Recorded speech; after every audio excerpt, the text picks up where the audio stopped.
অবশেষে এলো স্বস্তির জয়। 3 ম্যাচের টি-20 সিরিজের দ্বিতীয়টিতে শ্রীলঙ্কাকে গুড়িয়ে দিয়েছে বাংলাদেশ। 83 রানের বড় জয়ে সিরিজে 1-1 সমতায় টাইগাররা। বাংলাদেশের প্রত্যাবর্তনের ম্যাচে ব্যাট হাতে ঝলক দেখিয়েছেন শামীম হোসেন পাটোয়ারি।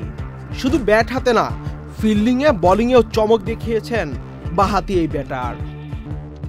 আগে ব্যাট করতে নেমে 177 রানের বড় পুঁজি পেয়েছিল বাংলাদেশ।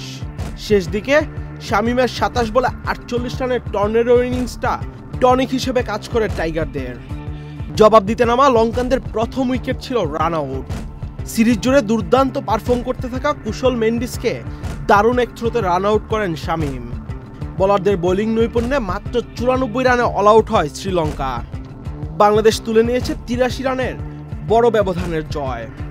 বান্ডেল থাকলে প্রতি সেনমানিতে টাকা বাঁচবে। বিকাশ সেনমানি বান্ডেল কিনে জিতুন প্রতি লেনদেনে। ম্যাচ শেষে সংবাদ সম্মেলনে নিজের ব্যাটিং প্ল্যান নিয়ে কথা বললেন শামীম। শামীম বলেন, আমি ব্যাটিংয়ে গেলে সবসময় আমার প্ল্যান থাকে ইতিবাচক থাকার। রিস্ক নিতেই হবে কারো না কারো, তো আমি নিজে থেকে দায়িত্ব নিয়ে রিস্কটা নিয়ে ফেলি। এবি ডিভিলিয়ার্সে ব্যাটিং পছন্দ করি সবসময়। আমি সবসময় ইতিবাচক থাকার চেষ্টা করি। এই টি-20 খেলাটায় যত বেশি ইতিবাচক থাকবো আমরা তত বেশি ভালো করব। শামীম ছাড়াই এদিন ছন্দে ফিরেছেন অধিনায়ক লিটনও।